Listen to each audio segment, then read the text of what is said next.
Alhamdulillahilladzi la ya'til hasanata illa minhu. Asyhadu an la ilaha illallah wa asyhadu anna Muhammadan abduhu wa rasuluh. Allahumma salli ala Muhammad wa ali Muhammad kama sallaita ala Ibrahim wa ali Ibrahim innaka Hamidum Majid. Sehat saya Ibu? Alhamdulillah. Alhamdulillah, mari kita bersyukur kepada Allah. Kita diberikan kesempatan untuk duduk di majelis ilmu. Bedanya sedikit kita dengan sahabat. Kalau kita sejak mendengar belum melakukan. Kalau sahabat sejak mendengar tidak pernah meninggalkan. Ketika Fatimah mengadu kepada ayahnya Rasulullah dan mendengar kabar Rasulullah baru saja mendapatkan tawanan, maka Fatimah mengadukan tangannya yang melepuh gara-gara menggiling gandum. Nek boten melepuh nggih pun lah colong garu niku kapal. Kanjeng Nabi niki kula astane kasar, melepuh kapal, mbok kula diparingi. Apa kata Rasulullah sallallahu alaihi wasallam? Rasulullah duduk di antara Fatimah dan Ali. Jadi Fatimah Ali sare di tempat tidur, Rasulullah selonjor. Kata Fatimah, sampai aku merasakan dinginnya kaki Rasulullah sallallahu alaihi wasallam. Ibu, ini gambaran keakraban antara mertua dan menantu. Ngantos mantune teng kasur mawon mertuane milu kasur, Bu. Kanjeng Nabi derek selonjor, kakinya kesenggol sama Fatimah sampai Fatimah merasakan kedinginan kakinya Rasulullah. Bukan hanya itu, ketika Rasulullah datang ke rumah Fatimah, kemudian Fatimah, Rasul telah terjadi sesuatu antara aku dengan Ali.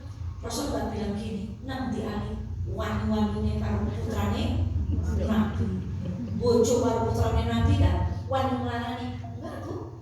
Rasulullah kemudian, ya sudah, biar aku pergi mencari Ali. Dicari Ali, ketemunya di mana, Bu? Masjid. Itulah, Bu, kisah mertua dan menantu yang luar biasa indah. Jadi nggak ada sinetron balada mertua dan menantu. Ini PR buat ibu-ibu yang sudah kandungan menantu. Begitu akrabnya. Maka kemudian Rasulullah bersabda, mau nggak aku tunjukkan sesuatu yang lebih baik dari seorang khaddamah? Kata Rasulullah SAW, sebelum tidur bertakbirlah 34 kali, tasbih 33, kemudian satu lagi tahmid 33, takbirnya 34, tahmidnya 33, kemudian tasbihnya 33. Kemudian apa yang dikatakan Ali? Aku tidak pernah meninggalkannya sejak aku mendengarnya dari Rasulullah SAW. Bahkan ketika perang Siffin, kata Nabi kalau tewa perang, tetapi tetap tidak meninggalkan sunnah. Ya kalau di subhanallah bisa langsung melanjutkan karena banyu kali kuning, sebab sudah mimpi. Kadang baru Anas al-Falaq Qulhuwallahu ahad ayat kursi bismillahirrahmanirrahim, dia langsung subhanallah langsung lah sudah tidak ingat. Nah itu ahli. Ada kisah lagi. Suatu hari Ibnu Umar itu biasanya sholat jenazah, kemudian ikut mengantarkan jenazah. Kala itu Ibnu Umar cuma sholat, kemudian langsung pulang. Ketika beliau pulang, beliau bertemu dengan Abu Hurairah. Yang Abu Hurairah ini mengabarkan, barang siapa yang pergi bersama jenazah dari rumahnya, kemudian sholat dan mengantarnya ke kuburan, maka dia akan mendapatkan pahala 2 kira. Kemudian Ibnu Umar ini merokok dari ibu. Astagfirullahaladzim. Lalu dia mengutus orang, jajal dikit takon Aisyah, sing ngomongna Abu Hurairah, kowe bener apa ora nek wong nyolati jero nang kuburan dapat berapa? 2 kira. Dia mengutus seorang laki-laki. Seorang laki-laki itu datang kepada Aisyah, lalu pulang dan mengabarkan Abu Hurairah benar. Lalu apa yang dilakukan Ibnu Umar? Ibnu Umar itu ngelenteng lemah, terus lemah Terus setelah yang diutusnya datang itu tanahnya dilempar. Karena merasa apa? Kehilangan pahala gara-gara tidak ikut mengantarkan jenazah mana. Begitu penyesalan merasakan. Kita lewat sholat sunat ya, lewat bahasa, lewat nopo mawon sunat kita lewat saja, masya Allah. Maka ibunda sekalian dan nama Allah, kisah yang terakhir adalah Imam Ahmad. Beliau itu kalau menulis hadis tidak ditulis kecuali sudah mengamalkannya. Maka ada satu hadis tentang berbekam. Saya sedang membaca buku, tidak perlu mempertentangkan antara tibun nabawi dengan kedokteran modern. Sekarang ada orang begini, jangan berobat dengan dokter, itu kan obatnya mengandung kimia, haram bahannya. Ada yang dari alkohol, ada yang dari babi. Terus kedokteran itu berasal dari orang kafir. Bu, jangan lupa, yang menguasai ilmu kedokteran sebelum orang kafir itu orang apa dulu? Orang Islam dulu. Tapi karena orang Islam prinsipnya gini, rasa sinau kedokteran membenang akhirat orang takut. Saya nggak suka dengan kalimat ini. Kalau umat Islam caranya berpikir seperti itu, ilmu kedokteran dikuasai oleh orang Barat. Sekarang umat Islam ketinggalan. Objin perempuan di Wonosobo ada berapa? Sampai kalau mau periksa harus dengan. Kenapa? Karena kita menyepelekan. Maka umat Islam telah menyepelekan sepertiga ilmu. Apa yang dimaksud sepertiga ilmu? Kata para ulama adalah ilmu kedokteran. Kemudian kita mengatakan wong nek ora gelem tibun nabawi ki ora mengikuti sunnah. Jadi yang dokter ya ojo tibun nabawi, sing tibun nabawi ya ojo dokter, karena tidak tahu ilmu. Dan yang lebih parah lagi, herbal itu disamakan dengan tibun nabawi. Bapak makan tentu soroh. Jadi herbal itu tidak sama dengan tibun. Herbal itu pengobatan dengan cara tradisional, maksudnya dengan bahan-bahan non kimia. Kalau kedokteran menggunakan bahan kimia. Kalau tibun nabawi pengertiannya itu cara berobat yang pernah dilakukan oleh Rasulullah SAW. Imam Ahmad mendengar kabar bahwa Rasulullah pernah minta dibekam. Berarti bekam itu apa? Sunnah tibun nabawi. Tapi kalau kemudian kita godok soro, godok daun alpukat, itu bukan tibun nabawi, tapi apa? Herbal atau tradisional. Jadi dipercaya supaya kita tahu hukumnya. Maka Rasulullah memberikan ongkos 1 dinar. 1 dinar itu berapa gram? 4,25. Sekarang emas kalau saya lihat di Google 1 gram itu 1.400.000. Nah kalau 4,25 berarti hampir 5 juta. Cuman bekam tok. Maka Imam Ahmad tidak mau menulis hadis ini sebelum beliau berbekam, kemudian ngupai tukang bekam itu berapa? Masya Allah. Itulah kegigihan para sahabat, para ulama terhadap sunnah Rasulullah SAW. Maka bagaimana dengan kita? Kata ulama, lakoni walaupun sekali seumur hidup. Kita terhadap sunnah-sunnah yang pernah kita dengar, ngambil kurma dengan 2 makan dengan 3 jari, yang bisa dipungut dengan lakoni walaupun 1 kali sepanjang kehidupan kita. Kalau kita nggak terbiasa puasa sebenarnya lakoni walaupun, pokoknya sunnah-sunnah itu kata ulama kalau tidak mampu melakukan secara keseluruhan dan istiqomah, lakoni walaupun sekali seumur hidup. Maka itulah kenapa generasi terbaik adalah para nabi, kemudian orang-orang setelahnya, kemudian orang-orang setelahnya, dan orang-orang setelahnya. Masya Allah. Maka kalau hari ini ada yang duduk di Garo ngopi-ngopi kok menghina para mujahid di Palestina, itu tidak matching ibu. Masya Allah. Orang yang berdarah-darah berjuang kok dihina dengan kita yang duduk di sini sambil ngopi. Masya Allah. Baik, kita akan melanjutkan. Namun saya cuplek karena yang lain sudah sangat familiar. kita akan masuk pada bahasan sunnah yang terikat dengan waktu.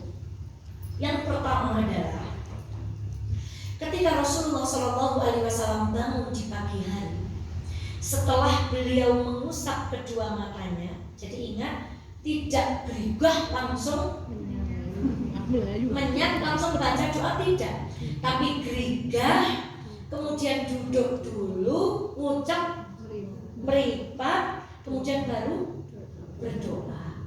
Nah, kalau saya bangun tidur sendoyok HP, sendoyok apa Bu? Jangan itu nih makan. Ada sunnah yang belum familiar kita lakukan. Ketika ibu bangun malam atau bangun pagi menjelang subuh setelah membaca doa, itu adalah kita disunahkan menatap langit dengan membaca 10 ayat terakhir dari surah Ali Imran. Inna fi khalqis samawati wal ardh wa ikhtilafil laili wan nahar la ayatin li ulil albab. Terus pertanyaannya apa buat? Ya pikiran nama huruf maka PR.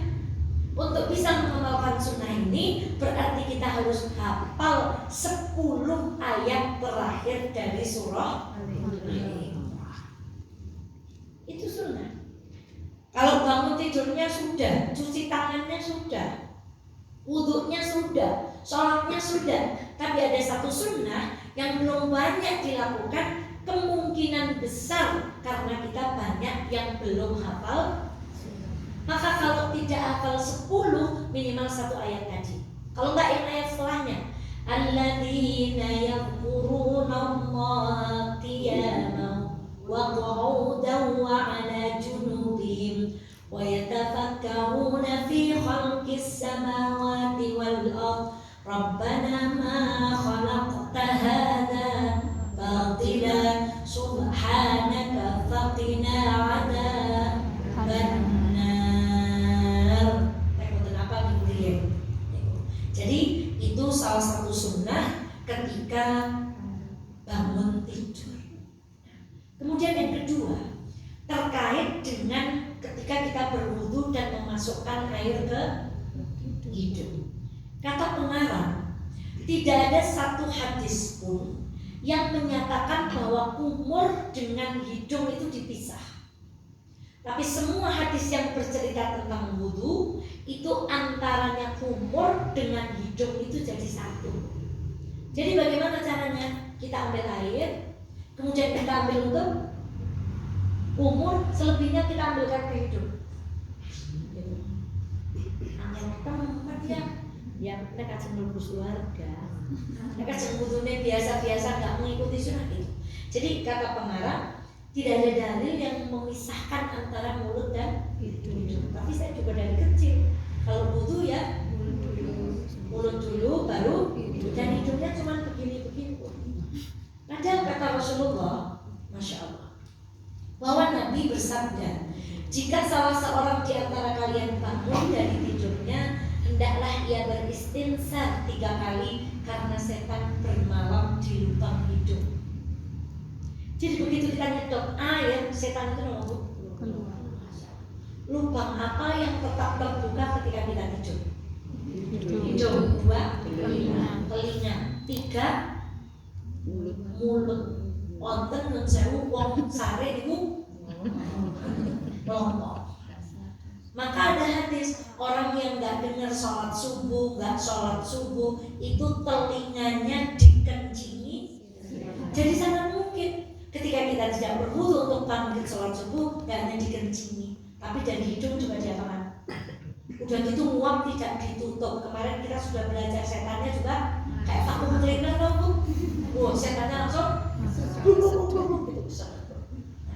Itulah kenapa kemudian kita disunahkan mencuci tangan, karena kita nggak tahu ketika tidur tuh nge-mapping apa mawon. Bisa jadi ngupil, bisa jadi ngorek, bisa jadi kena ini, dan bisa jadi menyentuh kemaluan dan seterusnya. Jadi mulut, hidung, telinga menurut riwayat yang sahih adalah salah 3 lubang yang bisa digunakan setan untuk masuk ke dalam aliran darah kita. Makanya diminta ketika berwudu untuk membasuh hidung dengan cara memasukkan air ke dalam hidung, bukan non-semuanya tadi. Kalau untuk sing wangan yang wudu ikannya raine di bocor-bocorakan. Kemarin baru nggak lama saya pengajian, Ustazah nanya, boleh nggak sih kalau wudu itu cuma gini-gini gitu? Belum lama. Lah kenapa? Ininya tuh mahal.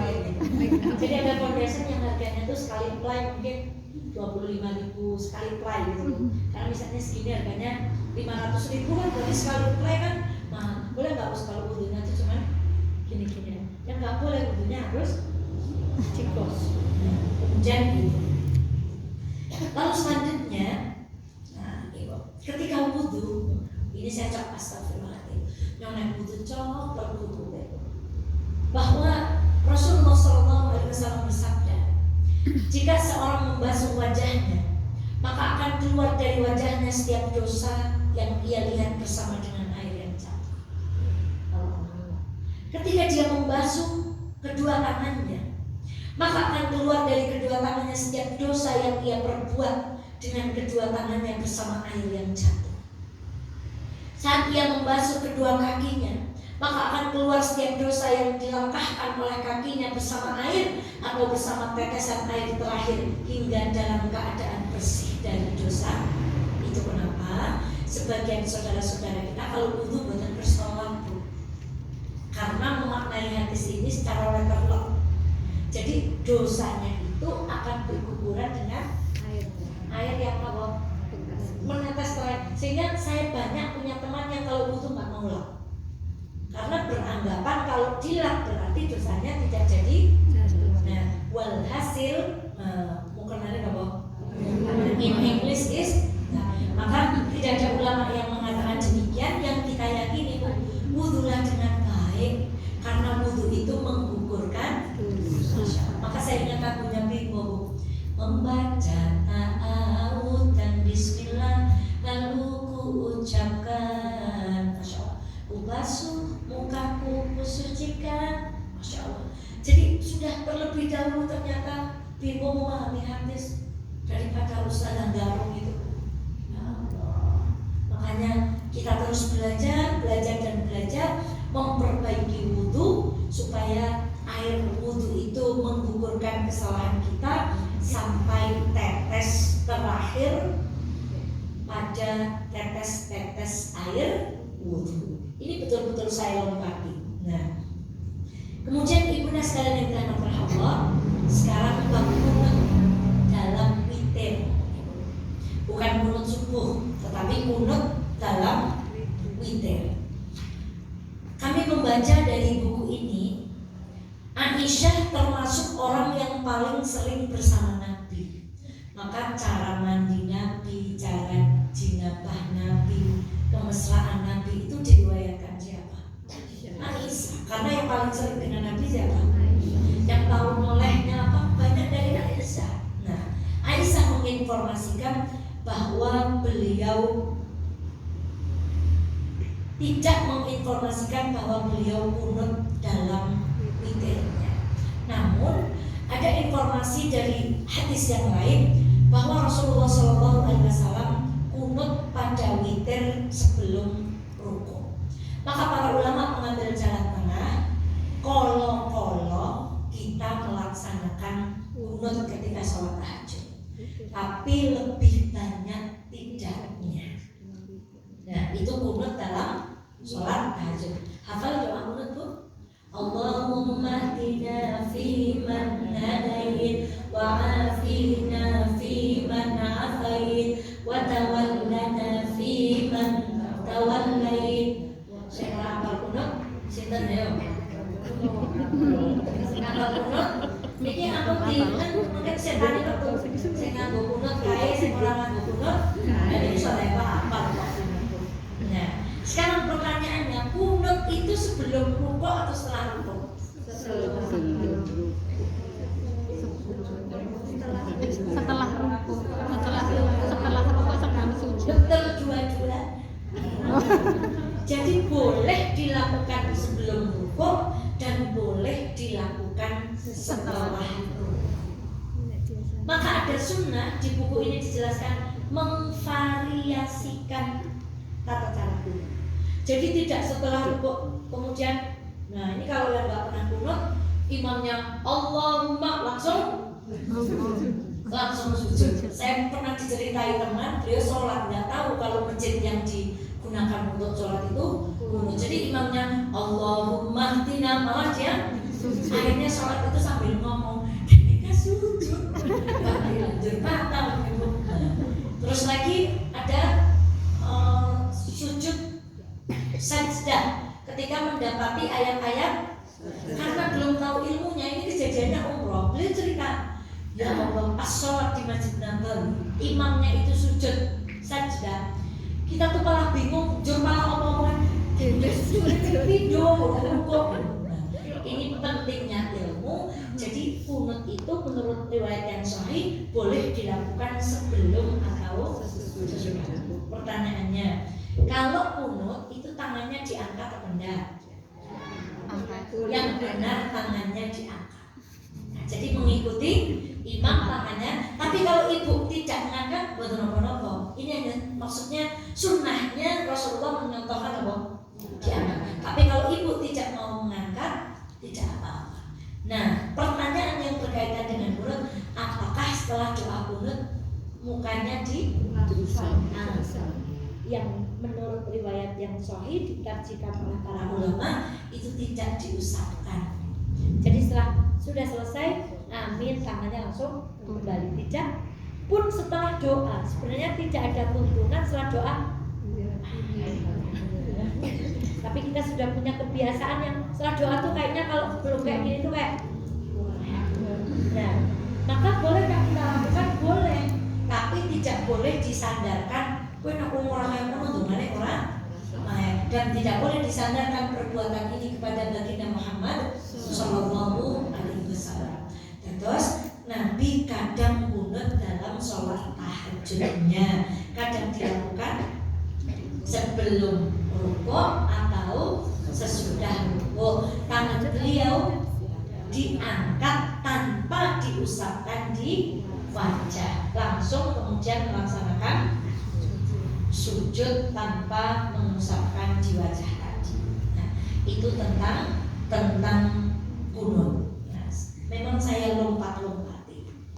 Kemudian setelah itu adalah doa adzan. Allahumma rabb hadhihi ad-da'wati tammah, lanjut, was-salatil qa'imah, ati Muhammadal wasilata wal fadilah wa ba'athu maqaman mahmudan alladhi wa'adta. Titik. Ada tambahan, innaka la tukhliful mi'ad. Tambahan itu bukan berasal dari riwayat baginda Muhammad Sallallahu Alaihi Wasallam. Maka kita mencukupkan sampai kalimat wa'adta. Nah, tanpa tambahan innaka la tukhliful mi'ad. Itu adalah tambahan yang bukan berasal dari riwayat baginda Muhammad Sallallahu Alaihi Wasallam. Sekarang selanjutnya ada tidur yang disunahkan. Kapan? Setelah sholat sunnah fajar, sebelum sholat subuh. Saya belum pernah menyaksikan, kecuali dulu yang menyaksikan adalah almarhum Bapak Ustadz Abu Yahya yang dalamnya sampai Al-Arqam. Beliau itu kalau subuh, mungkin beliau sudah sholat di rumah dituntun putih begitu. Kalau di Masjid Al-Arqam mesti berbaring sampai. Dulu saya masih muda, oh kampung saya gitu, karena sudah ternyata itu adalah sunnah. Tapi sekali lagi kita kemarin pelajari, kalau tidak maklum jangan memaksakan diri untuk melakukan. Misal di masjid mana orang belum tahu ini, ibu langsung nah pasti itu sudah jangan begitu, malah diguyu, malah dari ini aliran Artinya sesekali di masjid ini pun perlu dilakukan. Jadi setelah semuanya sholat qobliyah, berbalik miring ke kanan, cuma sebentar, betul suwi-suwi kok kebablasan. Kemudian muadzin mengumandangkan itu dilakukan oleh Rasulullah SAW. Namanya iltija ke sebelah kanan setelah melaksanakan sholat sunnah fajar. Apa dalilnya? Aisyah, jika beliau selesai sholat 2 rakaat fajar lalu berbaring ke sebelah kanannya. Aisyah lagi, jika selesai sholat 2 rakaat fajar, jika aku kebetulan terbangun, beliau berbicara denganku. Kalau tidak, beliau berbaring iltija. Nah, itu melakukan berbaring. Jadi itu sunnah, tapi jangan terus kita dengar ini langsung Pak, kok bermuji isuk-isuk jenengan terus gareng-jengen macam kanan, kok langsung Pak sudah. Jadi lakukan sekali, mungkin kalau Ustaz sudah mengumumkan nanti kita akan melakukan iltija bersama-sama dalam rangka melaksanakan sunnah. Maka tidur miring semua, ibu-ibu ada sabternya. Setelah itu, nah ibu kok bukan mampir semua sekretariat sini sambil nengok Pak D Priyokoman sambil iltija. Dari kemana Bu? Dari ke kanan, ngantos ampun ngantos ke belah basah. Masya Allah, itu tentang berbaring sebelum sholat subuh. Menghadap kemana? Ke kanan. Nah, sekarang kita akan membahas tentang sutroh. Nah, ada di musola. Mana? Itu ada kayu tingginya segini, ditulisi sutroh. Sutroh itu adalah salah satu sunnah di dalam sholat. Sutroh disunahkan untuk imam dan munfarid. Adapun makmum, sutrohnya adalah imam. Terus, apa sih sebenarnya ukuran antara kita dengan sutroh itu jaraknya apa? Kata para ulama, jika sholat dekat dengan sutroh, maka disunahkan jarak antara tempat sujud dan sutrohnya adalah jarak seukuran jalan kambing. Nah, jadi ini ditaruh dengan kita berdiri itu jaraknya cukup untuk lewat kambing. Nah, ini menurut keterangan. Dahulu jarak antara tempat sholat Nabi dan dinding adalah seukuran jalan kambing. Dinilai sahih oleh Al-Albani. Yang dimaksud dengan tempat sholat adalah tempat sujud beliau. Dalam riwayat Ahmad dan Abu Daud disebutkan jarak antara keduanya adalah 3 hasta. Tolong meter ini. Karena kambing Arab gede-gede, mungkin cempek kambing. Nah, itu tentang sutroh. Nah, kemudian apa? Apabila ada orang lewat depan kita, sementara kita sholat tidak menggunakan apa? Sutroh, maka kita dianjurkan untuk mencegah. Nah, kalimatnya, jika salah seorang di antara kamu sholat menghadap sesuatu yang menghalanginya dari manusia, kemudian ada seorang yang ingin melewatinya, maka cegahlah pada lehernya. Jika ia menolak, maka lawanlah, karena berarti dia adalah setan. Saya pernah melihat video, mungkin memaknai hadis ini secara tekstual. Jadi ketika ada anak kecil lewat itu langsung sini Bu, karena memang hadisnya bilang makanya lehernya, sehingga anak kecilnya takut pergi ke masjid. Terus yang lain itu diberi pengertian dulu, sudah diingatkan lewat orang tuanya atau semuanya mengerti seperti ini. Kan anak kecil kan belum tahu Bu, gitu. Jadi tidak kemudian ada yang lewat sultan ini langsung gulune, itu juga dia langsung golong lah misalnya. Nah, artinya kita tuh mencegah itu memberi edukasi, nah, jangan lewat depan orang sholat. Dan sebenarnya kita tuh maklum tanpa memasang ini sebenarnya secara tidak langsung sudah jadi sudah menjadi pembatas kita sholat. Maka jangan melewati orang ketika ada sholat. Dan ada yang seperti ini. Adapun jika yang lewat itu adalah seorang wanita, anjing hitam atau keledai, maka wajib hukumnya untuk mencegahnya menurut pendapat yang paling tepat. Ini disalahpahami gue, wong wadon ke mantan pol eleke. Masa dipadakna oleh apa gue? Anjing hitam dan keledai. Jadi pemaknaannya tidak seperti itu. Kenapa kalau wanita yang lewat depan laki-laki wanita ini yang banget kan? Masa lewat mengarep lewat? Nek wong nek boten kertas ke jajan boten kertas menang kan? Ya. Kenapa? Wanita itu fitnah, Bu. Nanti bapaknya lagi sholat yang lewat seksi. Jadi saya naik angkot tuh bareng anak-anak gitu ya, dia turun dari angkot itu jangan ada mas-mas, begitu cewek yang turun dia jangan beli pakai. Malah macam mau macam dia jangan kepek tenah macam.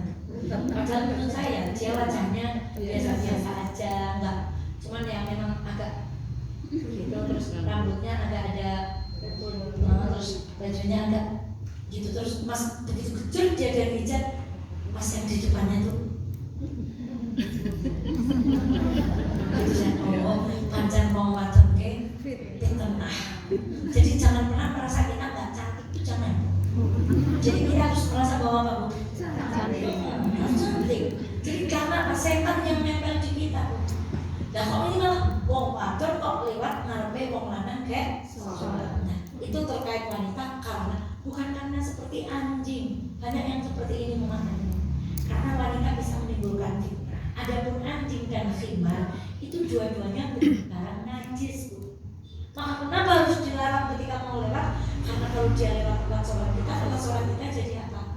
Jadi bukan berarti wanita najisnya seperti anjing atau seperti tadi keledai. Intinya sebenarnya imam sebelum sholat itu kata ibu yang bawa putranya jangan sampai lewat depan softnya, ibu yang paling pinggir. Kenapa saya sholat tarawih milih yang paling buri, anak yang Melayu baru moyo-moyo. Bapak juga begitu, jadi yang bawa anak itu softnya paling pinggir dekat. Maka sekarang udah ada yang digandeng itu ya, Bu, dikasih seperti per itu kalau anaknya lari.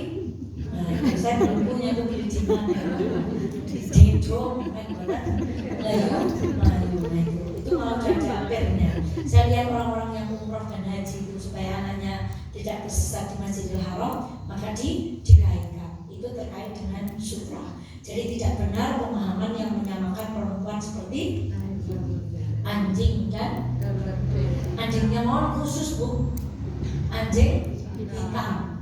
Dan anjing hitam itu ada hadis yang mengatakan anjing yang hitam mutlak itu sangat mungkin menjadi tempat bersemayamnya setan.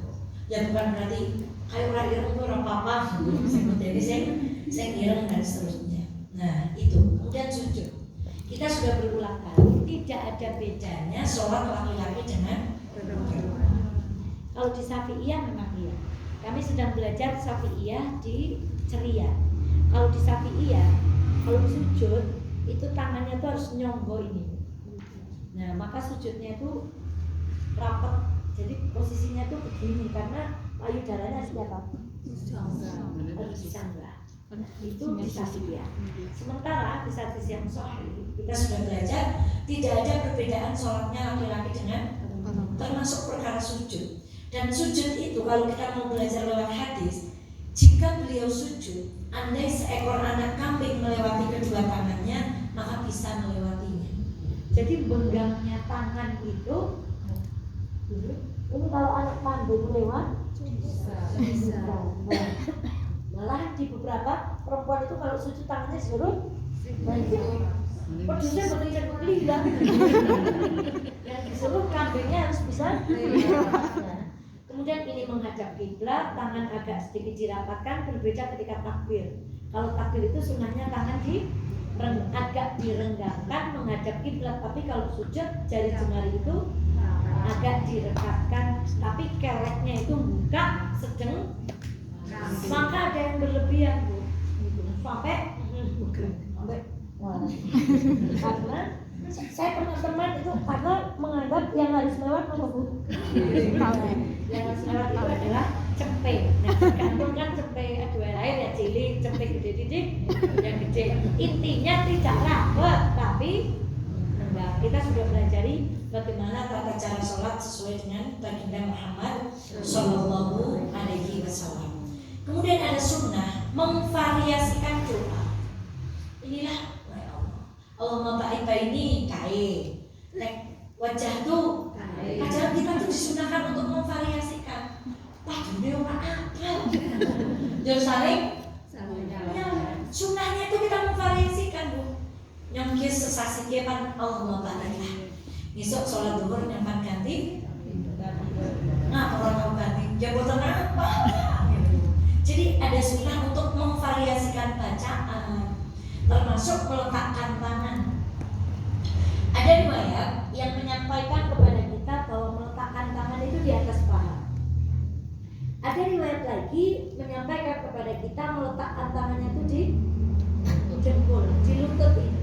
Jadi kadang-kadang kita seperti ini, kadang-kadang tangannya seperti itu. Namanya memvariasikan supaya kita pernah melakukan apa yang dilakukan Nabi walaupun jadi tugas kita ngapalin apa mohon kau 10 ayat Al-Qur'an. Allahumma ba'id wajah tuh Allahu Akbar kabira apa mulai kuno terus apa mulai wae kuno sing kucapana wal kokai. Makanya kita tuh kalau ngaji itu Allah nggak jadi mudah menyalahkan gitu. Kenapa kita jadi sering menyalahkan? Karena kita belum tahu ilmunya gitu.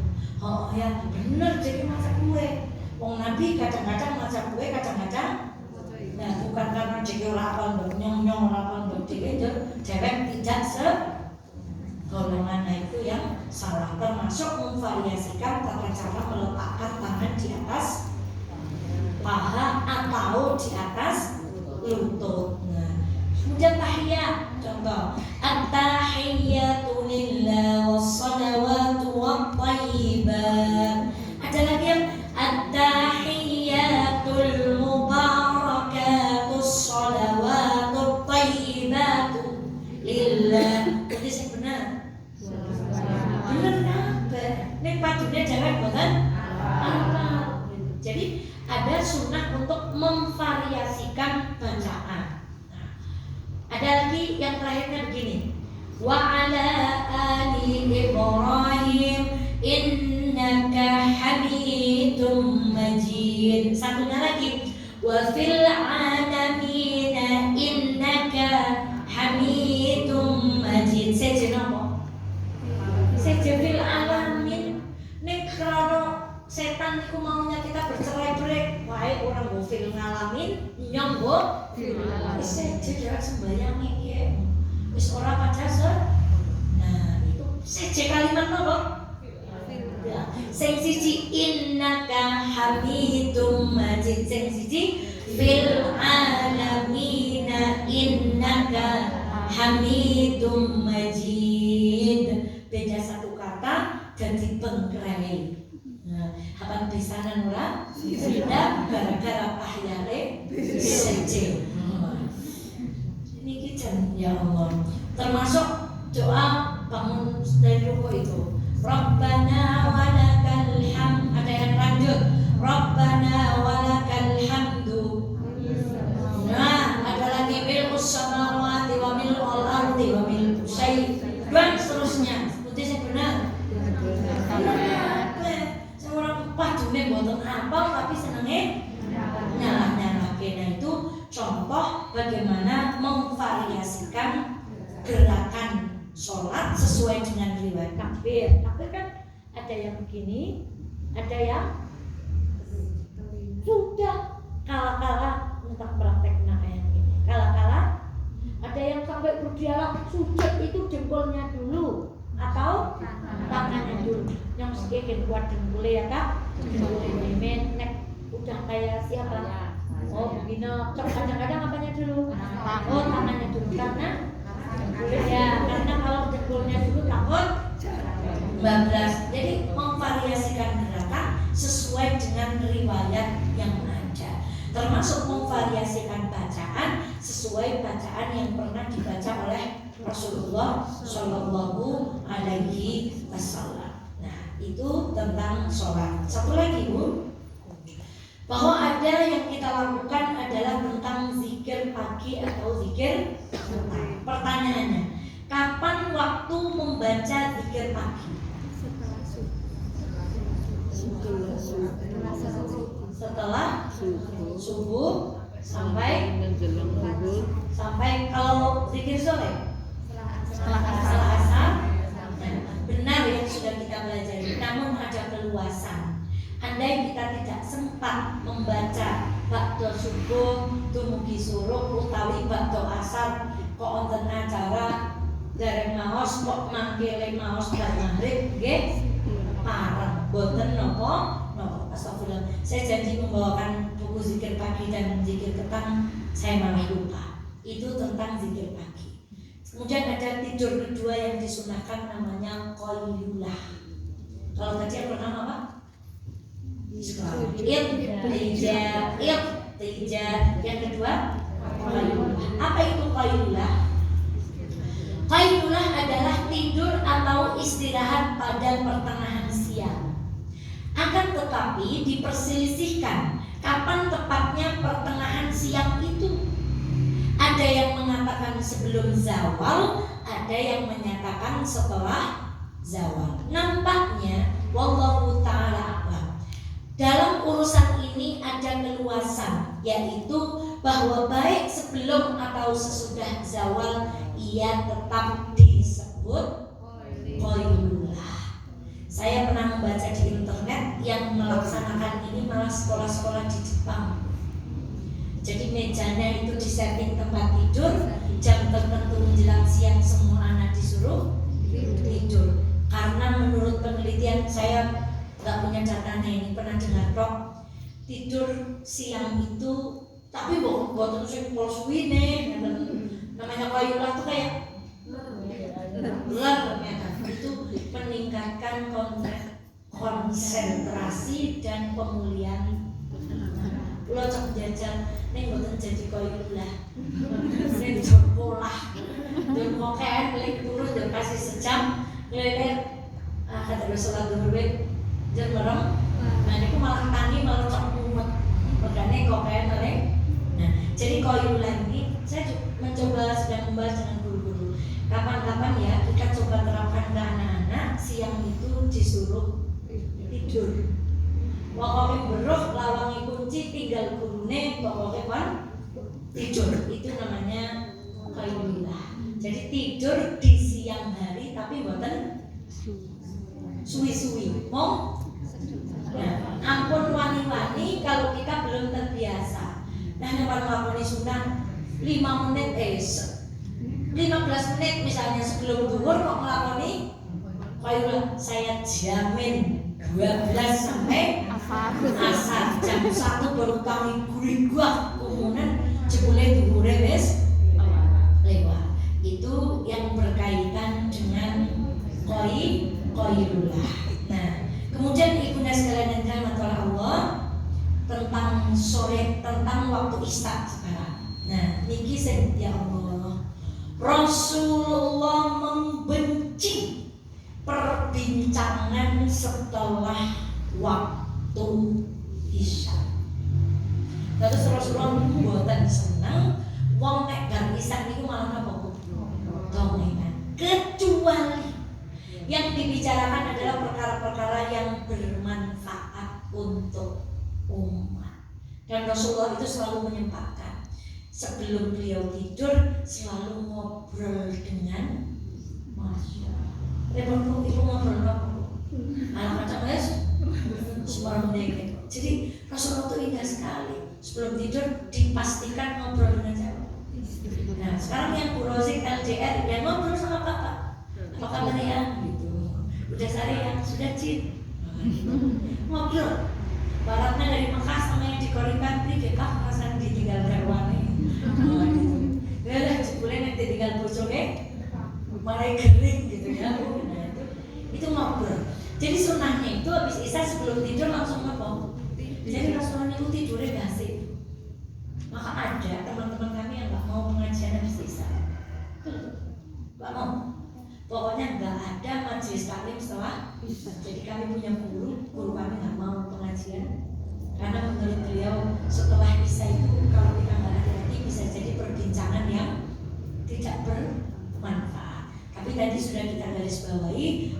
benci omong-omongan setelah isya kecuali pembicaraan itu adalah pembicaraan yang bermanfaat. Nah, itu tentang berbicara setelah sholat isya. Yang terakhir kan ada sunnah meniup. Pertanyaannya, baca dulu baru ditiup atau tiup dulu baru dibaca? Baca dulu baru ditiup, bukan tiup dulu. Jawabannya dua-duanya benar. Tapi saya sendiri yang saya amalkan, baca dulu baru ditiup. Ayo tiup Kak. Kemudian itu diusahakan. Sesekali kita perlu variasikan, tiup dulu. Kenapa ada pendapat? Kan sudah dibaca, kalau ditiup, tiupannya lebih kuat karena sudah mengandung ayat-ayat Allah. Ada juga yang mengatakan kan mau digunakan untuk musaf, jadi sebelum dibacakan tangannya harus bersih. Itu kenapa ada yang memilih pendapat untuk ditiup dulu. Maka keduanya adalah benar. Sesekali kita tiup dulu baru membaca, boleh juga dibaca dulu baru kemudian ditiup. Nah, kemudian mungkin di antara hadis yang menunjukkan hal di atas adalah bahwasannya Rasulullah jika hendak tidur beliau meniup dengan Qul huwallahu ahad, al-falaq dan an-nas. Kemudian mengusap dengan kedua tangan beliau itu di wajahnya dan bagian jasadnya yang dapat dijangkau oleh kedua tangan beliau. Aisyah juga berkata, jika beliau tidak sakit, beliau menyuruhku untuk melakukan itu. Maksudnya selalu mengelingkan karunia. Sudah tiup belum ya? Gitu. Sudah tiup belum pih? Gitu. Sudah tiup belum cin? Gitu. Nanti tidur lama-lama nggak tidur malah cin dan seterusnya. Jadi boleh ditiup dulu, boleh baca dulu baru ditiup. Terkait dengan mimpi, insya Allah ibu masih kayaknya kalau mimpi baik boleh bercerita dengan siapa? Orang yang dipercaya. Enggak semua orang yang mau mengira mimpi niru unjar.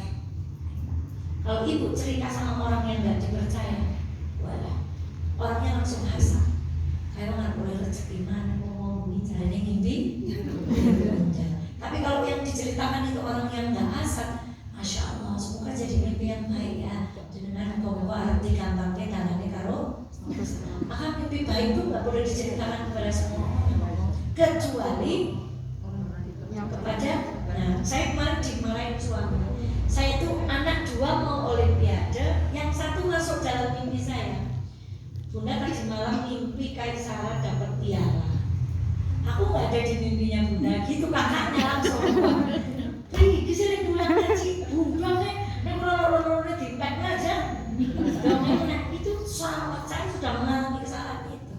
Dan saya mimpi buruk haram hukumnya di mau yang dicopot kuda. Berarti Arab. Nah, film-film itu doyak koyo tong lanang ya mau pun bojone. Jika mimpi buruk maka tidak boleh di. Apa hubungannya balik bantal? Jadi dulu kita diajari nek mimpi ini elek balik. Sebenarnya ya itu benar orang tua itu. Karena dengan balik bantal itu yang dimaksudkan di situ berganti posisi tidur. Jadi yang tadinya miring ke kanan, mimpi buruk kita ganti apa? Atau yang tadinya kepalanya di sana kita ganti. Nah, cara wong tua wong angel hadisnya diterangkan pokoknya jadi nek mimpi elek balik. Ya benar itu, tidak salah. Hanya kalau esensinya nggak sampai, kita akhirnya bantalin dibalik nih isuke doleng karo belum membeli kuang mimpi dicokot bulannya pinter nyokot. Nah itu diantara sunnah-sunnah memang saya kupas karena yang lain insya Allah sudah biasa ibu dengar. Demikian buku tentang sunnah Rasulullah sehari-hari, baik yang terkait dengan waktu dan tidak terkait dengan waktu. Sekali lagi begitu di mukadimah para sahabat kuatnya terhadap sunnah. Kalau kita walaupun belum bisa melakukan semua, minimal dilakukan satu. Saya kemarin di grup berjanji kepada ibu-ibu untuk membahas tentang Syiah, insya Allah Rabu depan. Tapi kalau bahas Syiah saya butuh papan tulis. Jadi besok insya Allah kita bahas kenapa muncul, kemudian Imam Mahdi. Jadi ada lagu-lagu Palestina itu yang ada lagunya orang Syiah. Lagunya gitu. Salam ya Mahdi, na na na na na na na na na na. Salam ya Mahdi. Itu keselamatan untuk Imam Mahdi. Tapi Imam Mahdi yang dimaksud orang Syiah tidak sama dengan Imam Mahdinya orang Sunni. Insya Allah supaya tidak buku ini sudah hatam, maksudnya kita selesaikan Rabu depan biidznillah saya bahas Syiah dengan cara yang sangat sederhana supaya ibu-ibu cek gitu di sini yakin bisa kita mengatakan Syiah bukan Islam gitu. Jadi itu goalnya dari kita belajar Syiah, kita lantang yakin iman kita mengatakan Syiah bukan Islam. Insya Allah Rabu depan kita belajar tentang Syiah. Semoga ibu benar-benar sehat, kita juga semuanya sehat. Kita duduk kembali di majelis ini untuk belajar ilmu Allah. Insya Allah semakin belajar semakin pintar, semakin apa? Jebule urung ngerti apa? Sami. Saya kalau nggak pulang perempuannya buatan sinau sama, maka beli buku sinau kapan lek maca ada deh pokoknya. Saya disiplin kalau baca, saya sharing buku. Ini kalau belum saya baca nggak saya kasih batas. Jadi kalau baru sebab ya tak kasih kuning-kuning yang belum dibaca. Dan jangan coba-coba beli buku kalau tidak bertanggung jawab membaca. Lagi beli pulang mau buku nih lebaran. Nah, baca apa Ustaz mau. Dewe batine itu buku gogong pilu tuku ning ora dibaca. Ning niku wong mriko nek wong mriki boten. Nek bahas buku mesti langsung. Dan kemarin beliau menyampaikan Ustaz, saya dipinjami buku tentang sholat tata cara Nabi. Saya jawab, Bu, jangan baca buku sendiri. Ya, lebih baik Ibu menyaksikan video dari Ustaz Adi Hidayat, dari Ustaz Khalid, Ustaz Syafiq, karena beliau langsung praktek. Kadang-kadang pada buku-buku tertentu kalau kita baca sendiri ada yang tidak kita mengerti, maka membaca buku itu kadang-kadang kita butuhkan dengan guru. Nah, supaya apa? Supaya yang dipelajari itu dijabarkan. Makanya kita akhiri bersama dengan bacaan hamdalah, alhamdulillahirobbilalamin. Waktu sudah jelang maghrib, tidak tanya jawab. Kita tutup bersama dengan doa penutup majelis. Subhanallahumma wa bihamdika asyhadu an la ilaha illa anta astaghfiruka wa atubu ilaik. Rabu depan masih Rabu terakhir, berarti tempatnya masih sama di sini. Saya akhiri, mohon maaf lahir batin. Assalamualaikum.